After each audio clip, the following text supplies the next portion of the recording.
Les techniques pour agrandir le pénis, qu'est-ce qui fonctionne vraiment? Et je vous dirai aussi à la fin de la vidéo combien on peut espérer gagner en taille quand on utilise l'une de ces techniques. Bonjour tout le monde, bienvenue sur Charles.co, votre chaîne YouTube sur laquelle vous pouvez trouver tous les sujets de santé sans tabou et scientifiquement objectifs, comme par exemple le sujet qu'on va aborder aujourd'hui. Charles.co, c'est aussi votre site de téléconsultation si on a des problèmes sexuels. Aujourd'hui, on va parler par exemple des techniques pour agrandir le pénis. C'est une question qui revient très régulièrement chez les patients qui consultent pour autre chose sur le site Charles.co. Par exemple, des patients qui consultent pour des problèmes d'érection et qui ont aussi un complexe de petite taille de pénis ou qui pensent avoir un petit pénis. Des personnes qui consultent pour éjaculation précoce, troubles de libido, etc. En tout cas, vous savez que quand on a des problèmes sexuels de ce type, il vaut mieux ne pas essayer de nous-mêmes de s'en sortir pendant des mois et des mois, on consulte ou on téléconsulte. Si vous souhaitez téléconsulter, vous pouvez aller sur le site Charles.co, vous faites la consultation avec le médecin, il vous donnera des conseils, il vous prescrira des traitements s'il faut des traitements, il vous proposera un suivi, des examens, etc. Bref, la prise en charge classique de médecine sexuelle. Voyons tout de suite le sujet du jour. Les techniques pour agrandir la taille du pénis. Qu'est-ce qui fonctionne vraiment? Qu'est-ce qui existe?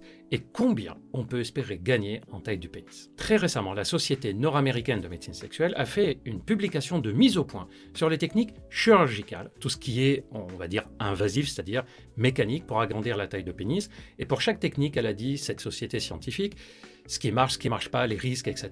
Et à cette occasion, je me suis dit, il faut que je vous fasse une mise au point globale, pas que sur les techniques chirurgicales. Cette même société scientifique, même si elle fait une mise au point sur les techniques chirurgicales, elle-même, elle dit, attention, il faut réserver toutes ces techniques aux personnes pour qui il y a vraiment une indication, c'est-à-dire qui ont une petite taille de pénis et qui vont bien sur le plan psychologique. Alors, évidemment, quand on souffre d'un pénis de petite taille, on ne peut pas aller complètement bien sur le plan psychologique. Mais de quoi on parle quand on dit qu'ils vont bien sur le plan psychologique? C'est-à-dire vous avez des personnes qui ont ce qu'on appelle des idées obsédantes, des troubles obsessionnels, une idée qui devient parasite, qui tourne en boucle en tête. Et donc, à partir du moment où on est persuadé que notre pénis est de petite taille, on n'arrive pas à enlever l'idée de la tête, même quand on constate qu'il est de taille normale. Ça se soigne autrement, bien évidemment, que par la chirurgie du pénis. D'ailleurs, une enquête qui a été faite aux États-Unis cette fois-ci montre que 4 hommes sur 10 aimeraient bien augmenter la taille de leur pénis. Et un chiffre que j'ai trouvé passionnant et très intéressant à connaître. À votre avis, parmi les personnes qui disent « j'ai une taille normale de pénis », en tout cas je pense que j'ai une taille normale de pénis, mais j'aimerais quand même l'agrandir. À votre avis, c'est quel pourcentage? Figurez-vous que 91% des personnes qui disent « je pense avoir une taille normale de pénis » disent en même temps « je pense que c'est une taille normale mais plutôt dans la partie basse de la normale, c'est plutôt une moyenne basse ». Bref, toute cette introduction pour vous dire que la question de la taille du pénis, normalement d'un point de vue purement médical, s'adresse uniquement au pénis considéré comme micro-pénis, de petite taille, qui n'a pas grandi avec l'âge. D'ailleurs, si ça vous intéresse de savoir jusqu'à quel âge le pénis grandit, n'hésitez pas à aller voir la vidéo spécifique que je vous ai faite là-dessus. À partir de quand le pénis se met à grandir et jusqu'à quel âge le pénis continue à grandir et à partir de quel âge il ne grandit plus. Alors voyons tout de suite quelles sont les méthodes qui existent, lesquelles fonctionnent et à la fin de la vidéo, je vous dirai combien on peut espérer gagner en taille et en volume si on utilisait l'une de ces méthodes. Premièrement, les produits vendus sur Internet, crèmes, produits appliqués, des comprimés qui contiendraient des plantes qui augmentent la taille du pénis, des produits un peu qu'ils vous disent comme mystiques ou un secret gardé, etc. La réponse est zéro. Il n'y a rien qui marche là-dessus. D'ailleurs, si vraiment il y avait des crèmes vendues sur Internet qui augmenteraient la taille du pénis, je peux vous dire que ça se saurait depuis longtemps. Donc ne perdez pas votre temps et votre argent avec des produits comme ça qui sont de l'arnaque pure. Deuxième type de technique, les techniques par vacuum, qui sont d'ailleurs souvent vendues sous le nom de développeur. Alors le vacuum, c'est un appareil, une pompe à vide qu'on met autour du pénis et on va pomper l'air autour, ce qui fait que ça va aspirer le sang et le sang va venir remplir le pénis. Alors est-ce que ça marche vraiment? C'est une méthode qui a donné des résultats plutôt intéressants chez des personnes qui ont par exemple une maladie diabétique et qui a rétracté le pénis, dans une maladie de la péronie, après une chirurgie de la prostate, c'est-à-dire des situations où le pénis a été rétracté. Mais pour que ça fonctionne, il faut l'utiliser vraiment de façon très répétée, c'est-à-dire il faudrait l'utiliser 1 ou 2 fois par jour, tous les jours pendant des mois. Et dès qu'on arrête de l'utiliser, en fait, le pénis est re-rentré à l'intérieur, donc c'est une méthode plutôt temporaire. D'ailleurs, quand on l'utilise, oui, effectivement, on voit que le pénis est de volume plus important. Donc on ne peut pas dire que ça ne fonctionne pas, mais on ne peut pas dire non plus que c'est une méthode qui fonctionne et qui a une utilité. Troisième type de méthode, c'est les extenseurs mécaniques. Je vous en ai déjà parlé dans les vidéos où j'explique quelles sont les méthodes qu'on peut utiliser aussi pour agrandir la taille du pénis. Les extenseurs peuvent donner des résultats chez certains patients. Et les extenseurs sont basés sur une technique purement mécanique dans notre corps. Je vous ai donné dans d'autres vidéos des exemples. Par exemple, si vous mettez une boucle d'oreille sur le lobe d'oreille, au fur et à mesure, au bout de plusieurs mois, le lobe d'oreille il est un peu agrandi. Pourquoi? Parce qu'il y a du poids qui tire dessus. Et on peut donner plein d'autres exemples, même les appareils dentaires. Hein. Quand on met un appareil dentaire pour corriger la forme des dents, en fait, c'est basé sur le fait qu'en tirant dessus progressivement et en augmentant progressivement l'espace entre les appareils dentaires, en fait, on change la position des dents. C'est à peu près la même chose au niveau du pénis, les extenseurs mécaniques. Mais attention, il ne faut jamais forcer, il ne faut pas se faire mal, il ne faut pas étirer jusqu'à ce qu'il y ait des petites blessures à l'intérieur et avoir des cicatrices qui, elles, vont fibroser et vont plutôt rétracter le pénis. Donc la bonne utilisation de l'appareil est très importante. Quatrième méthode, est-ce que les comprimés contre les troubles de l'érection peuvent aider sur la taille du pénis? Alors ça, c'est une question très particulière. En fait, c'est utile dans une situation, plutôt deux situations. La première, c'est chez les personnes qui ont une rétraction forte du pénis vers l'intérieur. Si on a une rétraction forte du pénis, c'est soit on a une sorte d'excès de vasoconstriction, de contraction de la circulation sanguine, soit on est plutôt de tempérament tendu, un peu nerveux, émotif, une tension mentale où on cogite beaucoup, etc. Et ça fait que ça se rétracte, ou alors il fait froid. En tout cas, si on est gêné par la rétraction à l'état de repos, le fait de prendre les traitements, en particulier le tadalafil à toute petite dose, c'est quelque chose qui va améliorer la microcirculation en périphérie du corps, et donc ça va redonner du volume dans le pénis. D'ailleurs, les hommes qui utilisent les médicaments à visée érectile disent, tiens, depuis que je prends ce traitement-là, j'ai l'impression que mon volume est comme plus lourd ou plus volumineux. C'était pas l'objectif initial, mais on le remarque. Et donc, c'est une sorte d'effet secondaire plutôt sympa à constater et qu'on peut utiliser dans certains complexes, comme le complexe du syndrome des vestiaires, c'est-à-dire au repos, le pénis se rétracte beaucoup. Si ça nous impacte, on peut utiliser ce type de médicament. Combien on peut espérer améliorer avec ça? La réponse à la fin de la vidéo. Cinquième méthode, les injections faites dans le pénis. L'acide hyaluronique, l'injection de graisse dans le pénis. On prend de la graisse abdominale et on met au niveau du pénis. Alors, dit comme ça paraît le top. On m'enlève la graisse au niveau du ventre et on me la met dans le pénis. Je vous assure, c'est une méthode qui existe.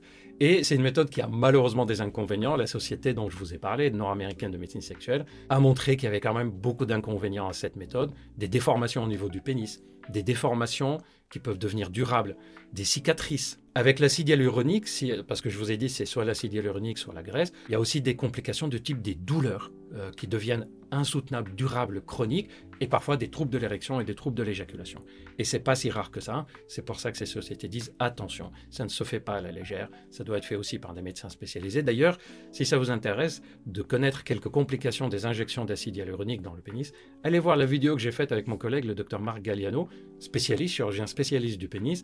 Dans cette vidéo, il explique des cas qu'il a eu de complications de ce type de traitement, donc un cas qui s'est terminé de façon dramatique. Allez voir la vidéo, il y a quelques anecdotes intéressantes aussi. Alors, dans cette technique, quand on injecte des produits dans le pénis, c'est surtout pour augmenter la circonférence, le volume, pas pour allonger le pénis en longueur. Je vous dirai à la fin combien on augmenterait en volume et en longueur. Il y a aussi d'autres techniques comme le silicone qui sont presque comme un implant de silicone qu'on met dans le pénis. Et là aussi, il y a des complications, des douleurs, des infections, des troubles sexuels qui peuvent survenir.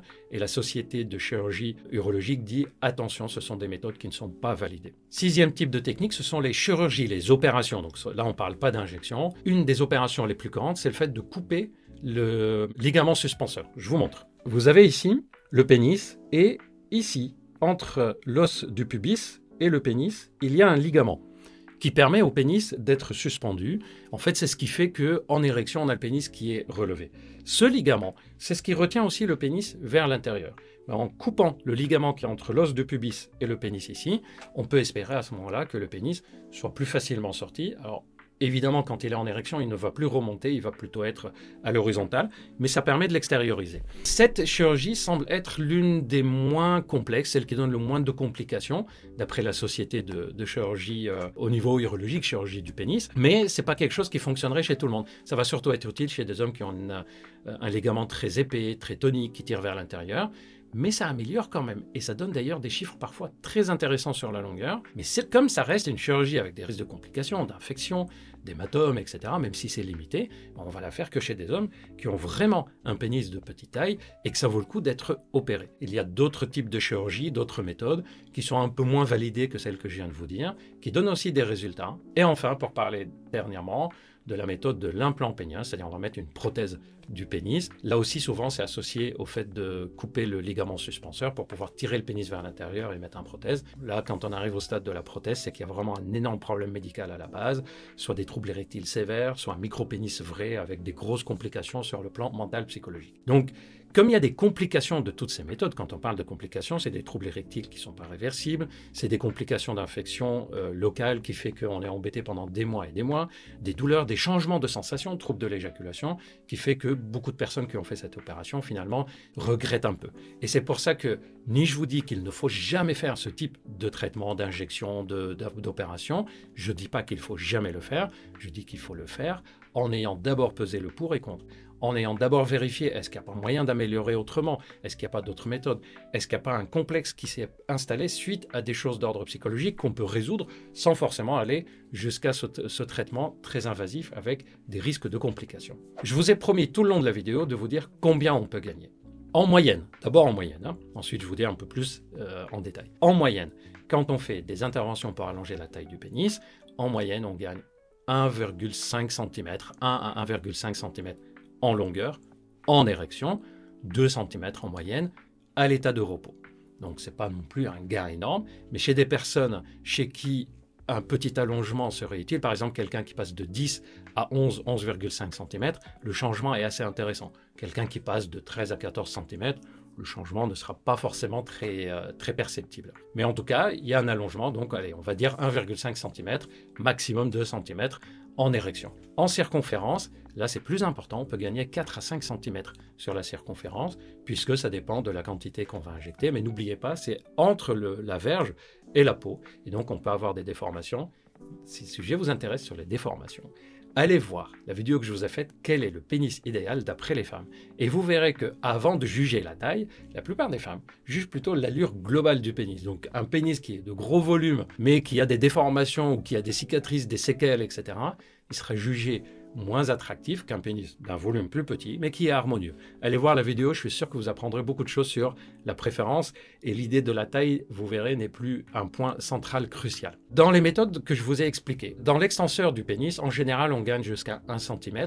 C'est rare qu'on gagne plus. Pourquoi? Parce qu'il faut répéter, et dans la vie pratique, au quotidien, c'est vraiment assez pénible à faire plusieurs heures par jour, porter l'appareil, il ne faut pas dormir avec, donc il faut le faire dans la journée. Or, dans la journée, on n'a pas vraiment 4-5 heures pour mettre ça. Bref, c'est quelque chose qui, en pratique, n'est pas très concluant parce que c'est pénible à faire. Le résultat pourrait être présent, mais c'est assez pénible à faire, assez contraignant. Pour les chirurgies, comme je vous ai dit, oui, on peut gagner, sauf qu'on a les complications et donc on ne le fait pas à la légère. Avec certaines chirurgies, on peut aller jusqu'à 2 cm, 2 cm et demi en érection.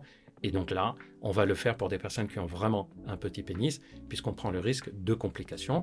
Et sur la circonférence, en fait, les chirurgies qui font que allonger la taille du pénis en longueur n'allongent pas la circonférence. Et les techniques qui allongent la circonférence, qui augmentent la circonférence comme les injections, en fait, ne changent rien à la taille en longueur du pénis. Avec les médicaments comme le tadalafil, par exemple, pour les personnes qui ont un pénis qui se rétracte fortement à l'état de repos et qui ont des petits troubles érectiles, ou en tout cas une érection qui mériterait d'être améliorée, même si ce n'est pas un grand trouble de l'érection. En fait, chez ces personnes-là, la taille s'améliore, mais ce n'est pas tellement la taille qui s'améliore, c'est plutôt le fait qu'on se sent beaucoup mieux, on sent que ça ne se rétracte plus, le volume est présent. Donc quand on met en route ce genre de traitement, comme le petit traitement quotidien de petite dose de tadalafil, en général, les hommes qui s'améliorent ne regardent plus trop la taille, ils disent « bon, je me sens mieux comme ça, je sens que ça roule, je me pose plus trop la question » et donc ça va mieux parce que globalement la sensation est meilleure. Voilà, j'espère que cette vidéo vous a plu. Je vous ai déjà fait plein de vidéos sur ce sujet, n'hésitez pas à aller les voir parce qu'il y a beaucoup d'autres informations à connaître. J'espère aussi que vous avez appris des choses. C'est un sujet qui paraît léger, mais qu'il ne faut pas prendre à la légère. D'ailleurs, comme souvent dans les troubles